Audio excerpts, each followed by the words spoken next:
Please allow me to share screen. Thank you very much.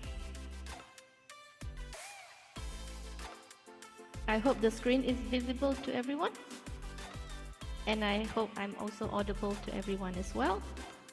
And selamat pagi, everybody. I hope that everyone had a good opening session early on. And thank you for allowing me to join you virtually, although I would really love in the future to be able to visit this beautiful city in Sukabumi. Thank you very much. Okay, so the topic for today's presentation is on the reduction of global food insecurity and obesity. Why we need to impose certain policies and law. Why law is important in this particular context. So this particular presentation will be divided into 5 parts. First of all, on the introduction of why it is important, some of the current literature review, some of the research paradigms, methods, as well as some of the model that has been used. And in addition, we have also results and discussion pertaining to this particular piece of work. And I will end with some conclusion on the way moving forward. So why I'm interested in this particular study? If some of you love cheese, you will know that there is a very famous cheese known as Brie Savarin. In fact, this person is actually a lawyer himself, and also he's a foodie from France in the late 18th century. So one of the famous quotes that he told us was, "Tell me what you eat, and I will tell you what you are." So we know the famous quote, "We are what we eat," but do we really know what we eat in the first place? So that's something that we can ponder upon. So we know that global food insecurity is really highly associated with obesity.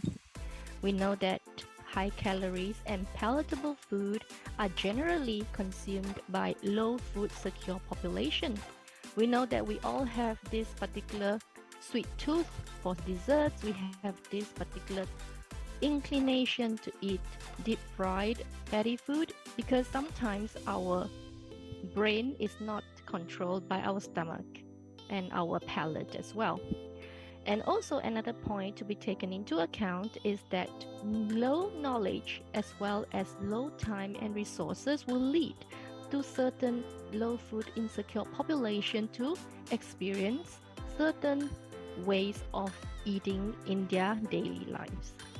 So this is a way that we have been behaving, and there is a very, very important role for us in the legal sector to correct this particular behavior.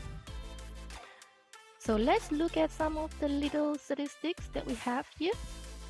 As you can see here, unfortunately, Malaysia, we are top 1 in ASEAN to be obese. So 44.2% of the Malaysian population is either overweight or obese. Well, I can see that the next in the line is actually Thailand, followed by Singapore, followed by the Philippines, while Indonesia is not too far, it's still in the top 5, where 21% or 1/5 of the population currently is either overweight or obese. So what can we do about this? Especially as you can see here, the trend has been increasing, specifically in this particular country. So we know that overweight or obese phenomena doesn't occur in one day. It starts with the vicious cycle of childhood obesity. And our children, unfortunately, have been exposed to certain behaviors such as very, very fatty food, deep fried food, and also they are living a way of, especially you can see that during the pandemic, most children are actually not allowed to go outdoors and they have been staying indoors most of the time. So they have a very sedentary lifestyle as compared to the previous generations. As a result, as you can see here, after years of having this lifestyle and eating habit, the phenomena of obesity and overweight is actually inevitable. So based on our National Plan of Action, adolescents made up of almost 20% of total population in Malaysia, and the obesity rate has been increasing for the last a couple of years and is not something that we are looking forward to. So this particular policy expressly actually tackled this situation, and they would like the legal framework, particular policymakers to make something useful to curb this particular phenomenon. We know that childhood obesity is on the rise most of the time, and it seems to be unstoppable. And there is a need for legal mechanisms to be implemented to overcome the public health problems such as the obesity phenomenon. And it is important to make use of the school environment to mold informed individual choices, especially our children spend almost a third of their life in a school setting. So this particular work would like to answer 4 research questions. First, will the proposed regulatory regime be effective in promoting a healthy diet among adolescents using menu labeling? And what are the legal justifications to implement menu labeling legislations? And to what extent does self-regulation by school cafeterias facilitate a healthy diet among the adolescents? And what are the ways to formulate a framework of menu labeling that would actually facilitate healthy diet among adolescents or teenagers in school?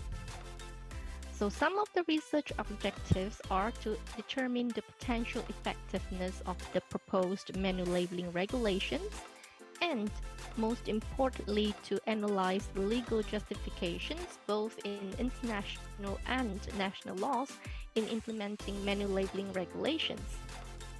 And also, most importantly, what are the ways of the self-regulations adopted by the school cafeteria in encouraging healthy diet?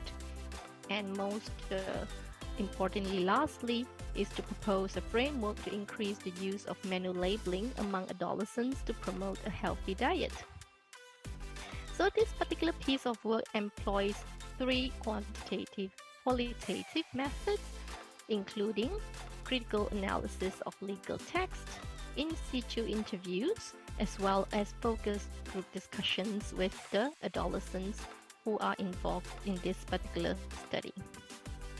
So the originality and value of the study is to fill in the current gap in justification of law and menu labeling regulation, and to enable policymakers to devise a better menu labeling system to improve the diet of the young people during this particular digital era, and also as a right to healthy diet and healthy lifestyle, and also to empower them to devise a better menu labeling framework to increase a healthy diet among the younger population. Some of the scope or limitations is that this is a small sample size, and most of the teenagers that are involved in this study is in the setting of city dwellers, and the legislations were selected based on the direct impact to the public consumer health through food regulations. So, what are the current literature that is relevant to menu labeling? And as you can see here, it involves codex guidelines, and also there are some of the definitions which are actually being provided. What is the meaning of menu labeling? It is a type of food label that lists nutritional information on menus, whereas nutritional information panel and nutritional level actually includes some of the products of the nutrition levels of a particular food or particular beverage. I'm sure that this looks very familiar to everyone, and in the Malaysian context, the Food Act 1983 defines food labels to include any tag, brand, mark, pictorial, or other descriptive matter, written, printed, stenciled, marked, painted, embossed, or impressed on, or attached to, or included included in belonging to or accompanying any food. So as you can see here, typically we have certain pre-packed food on the supermarket shelves, but we have less menu labeling in restaurants, which tells us what are the calorie levels and also what are the salt levels. So some of the literature supports, especially in some of the European countries, that food labeling and menu labeling can reduce caloric energy. However, there are some inconsistent studies, and we need to understand why certain situations menu nutritional label is not so effective. And also, some of the legal justification actually is involved by studying the public health law research. So this is a very, very brand new area and novel study, especially in the ASEAN region. Actually, what is public health law research? It is actually law that is not confined to law on the books. It covers the range of the state and non-state regulatory techniques that may be deployed and how law operates as a social practice, embedded in certain institutions and implemented by agents such as the government agency, such as the general public themselves, and also some of the stakeholders who are involved. In this particular context, there is a gap that needs to be filled in the analysis of legal justification of food label, including menu labeling to promote a healthy diet. So as you can see here, generally, there are already existing studies, especially for adult consumers. Generally, we know that adults, especially certain groups of adults, are more prone to utilize menu labeling due to health issues. For instance, we know that diabetic communities, they are more concerned of the sugar level due to the medical condition. However, there are some groups who are not really concerned. For instance, if we are going for some birthday parties or we are doing some festive celebrations such as the upcoming Christmas, such as the upcoming New Year, it is less likely to be utilized due to the context of that particular parties or particular festive season. However, generally, there are certain groups of community who are actually concerned and will utilize those menu labeling information in their intake diet. So generally, we know that adult consumers have been well studied, but there is a less amount of literature on adolescents, which are aged between the age of 12 to age of 18 years old. So we know that also for restaurateurs and food service providers, already there are existing literature discussing about their perceptions, why they would like to impose or they would welcome the implementation of menu labeling. However, there's no current study on the views of school cafeteria where our teenagers and our adolescents actually spend a third of their life most of the time in the school setting. Yes. Materimu dari mana ini teh, negara mana? So, yes. May I continue? Thank you very much. Yep. So as you can see here, some of the menu labeling has actually given a positive vibe to the restaurateurs because most of them, they can be used as a form of corporate social responsibility. And also there were actually recommendations that actually restaurateurs would like to use it as a form of health trend gimmick. So this actually is beneficial for them to increase their market shares and to sustain their business model in the long run. And as such, there is a need to look at the setting instead of the conventional restaurateurs to the school cafeteria to understand how this menu labeling can be more effective using some of the self-regulations that have been utilized by some of the school cafeterias. Another international law that can be actually used in the justification of menu labeling includes the Convention on the Rights of the Child. So let's look at some of the articles here, including Article 3, Best Interest of the Child, Article 6, Right to Life, Article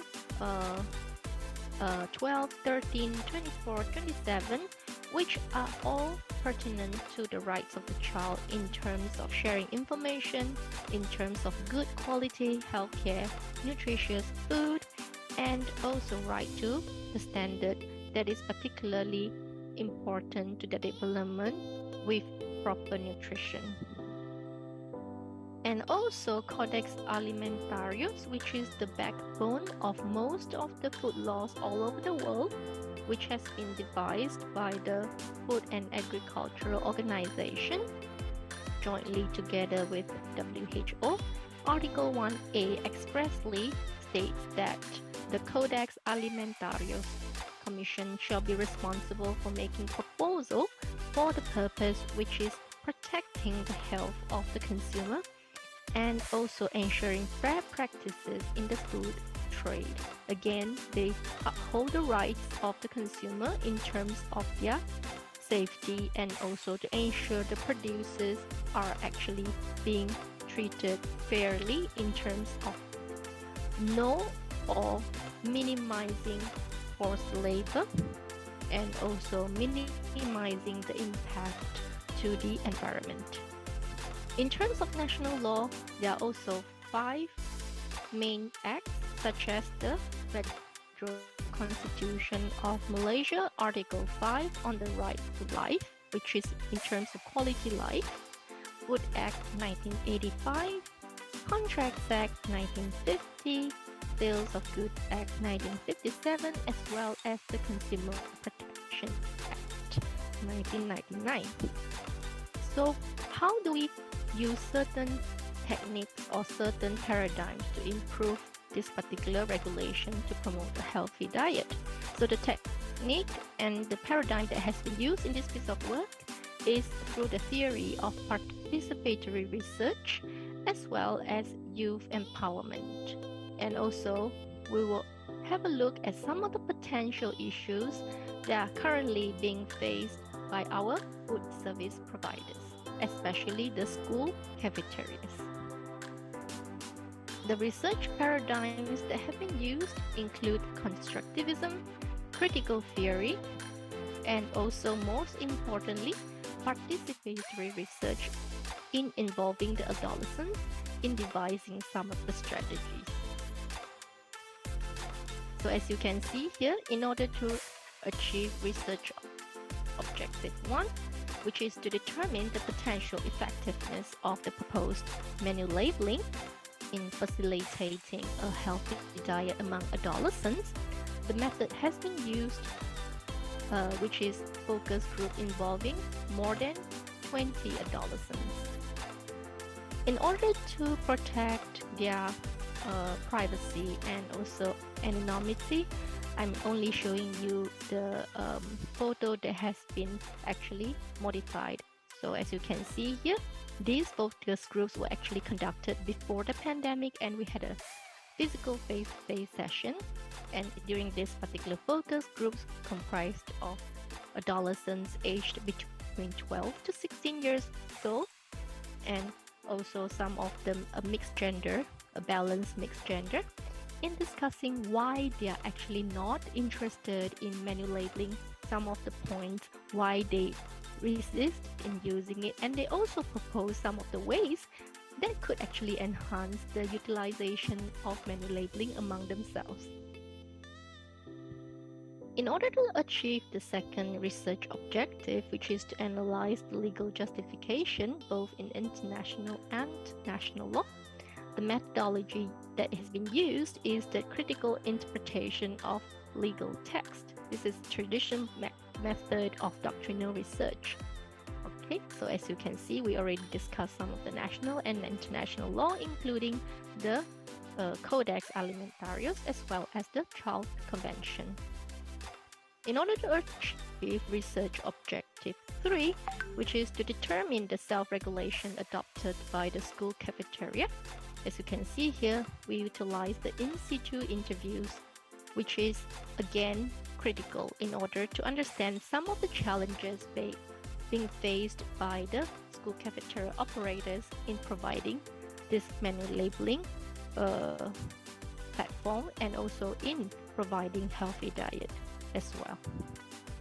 So these are some of the dietitians coming from the background of cafeteria operator, cafeteria manager, dietitian, and also Ministry of Health Malaysia in Putrajaya regarding some of the views on the effectiveness of menu labeling and how they play an important role in self-regulation in order to help the adolescents in this particular context. In order to achieve research objective 4, the methodologies are actually mixed, including focus groups, in situ interviews, and interpretation of legal text. So why we want to use focus group?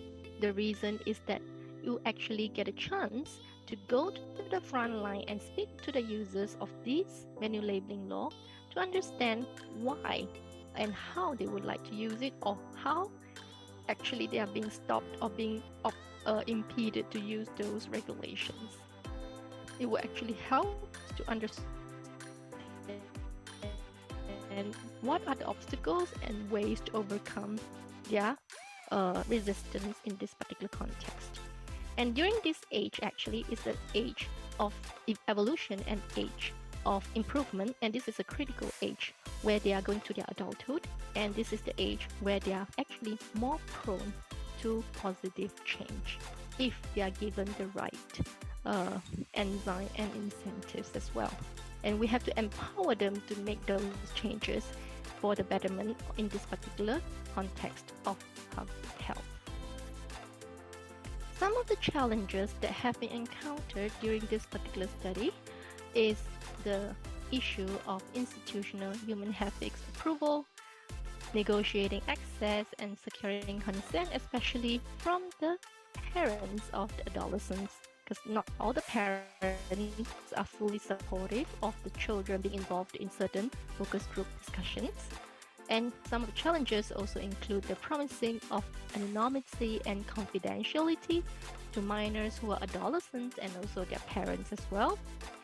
And also there are some costs that has been involved in professional video recording and also archiving of these focus group, which actually last more than 2 months actually.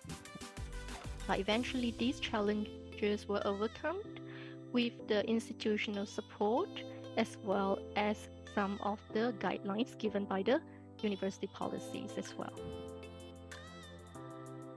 So let's look at some of the results and discussion here. So from the perspective of the school cafeteria, of their view is that currently there are some soft measures and also there are direct and indirect costs that have been involved in imposing this menu labeling regulation, which is to be made mandatory in 2025 in Malaysia, which is around 3 years from now. There are some self-regulations who are currently in place. However, there is a problem from adolescents that actually they are not really concerned about what is written on the product list of the nutrition that is being provided in the school cafeteria. And also from the perspective of the dietitian, there is a strong need to monitor the kitchen staff, and also there is a strong need to impose or to encourage self-monitoring by the adolescents in order for them to increase the food literacy of what they eat and also what they can actually choose to eat based on the informed information provided in the menu labeling. And most importantly also, there is a lack of registered dietitians in Malaysia, where as compared to some of the developed countries, our number of dietitians is only less than 2 for 1 million population, which is very, very small indeed and is still insufficient. Whereas let's look at some of the perceptions of the adolescents. Generally, we know that most of them purchase fast food, and generally, we know that actually from what we have actually carried out, the focus group and also survey, they out of the group of the adolescents that we have interviewed and also conducted a focus group, around half of them has never even read any food label in their life, and half of them have never even purchased the food based on the calorie or information on the nutritional level. So as you can see here, the food literacy is still very, very low, and it needs more encouragement. So most of the food choices are purely based on cost and taste instead of the nutritional level. So as you can see, there is a lot of work that needs to be done in order to create this awareness among the adolescents regarding the importance of menu labeling regulation that will be implemented soon as well. So as you can see here, more than 80% has actually never used those menu labeling at all. So if these adolescents are not actually being exposed to the potential effectiveness, then they will never use it, and the same cycle of vicious obesity as well as unhealthy diet intake will continue. Whereas there are some positive responses from this group of adolescents that actually they think of some of the big ideas that could actually be helped to in order to help them to use those menu labeling information. So what are the ideas? Let's have a look at it. So what they are saying that is that there should be more easily read labels, and also they think that public campaign involving adolescents as ambassadors will be very helpful as well. And most importantly, also the parents and guardians' influence will be essential in actually enhancing the usage of the current menu labeling in order to promote healthy diet.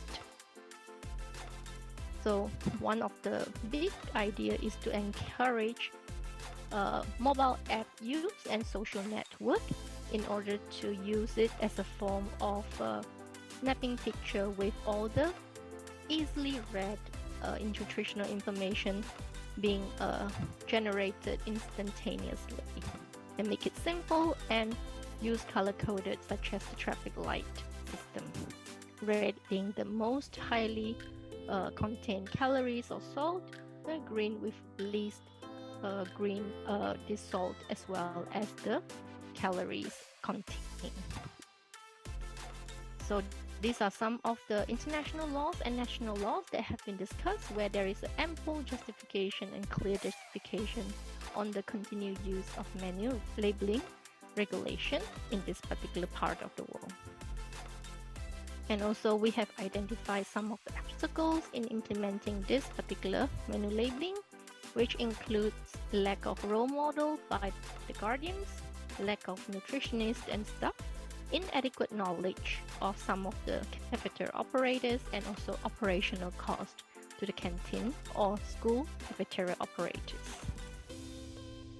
So some of the potential solutions in order to enhance the use of menu labeling after the passing of the regulation is that the agents of health food change lies in the hand of the adolescents. That is very important, so that they lead the way and tell us what is the best way moving forward, because they'll be the ones using these regulations in the future. And also to increase the number of qualified nutritionists and dietitians, increase self-regulation on training of the canteen and cafeteria operators using their own mother tongues instead of some of the official languages. And also to reinforce knowledge through multilingual means, and to reduce the cost using homegrown school feeding program, which actually I think some of the regions have been thinking of starting to use it now already. So as you can see here, these are some of the summary of the findings. Where will the proposed regulatory regime it is possible as long as there is the increase of the labels, increase on the self-awareness, and increase of the public campaigns, and also from the parents or guardians' influence. Ample justification under the legal context, such as the Federal Constitution 1957 in Malaysia, the Food Act 1983, Contracts Act, 1950 Consumer Protection Act 1999, Sale of Goods Act 1957, Convention on the Rights of the Child, and also the international context of Codex Alimentarius. So in conclusion, as you can see here, this research provides practical context implication as well as theoretical context implications. So what are the future research recommendations? Also, there is a need to analyze other relevant legislation, perhaps to include also Indonesia as part of the research group for the focus group, and also to compare pre and post behavioral change before and after the implementation of menu labeling. And there is also a need to have a detailed cost benefit and impact analysis on the proposed menu labeling regulation upon the restaurant chips. Thank you very much for listening, and I hope that this session is helpful for some of you who are interested in this area of law, and thanks for listening.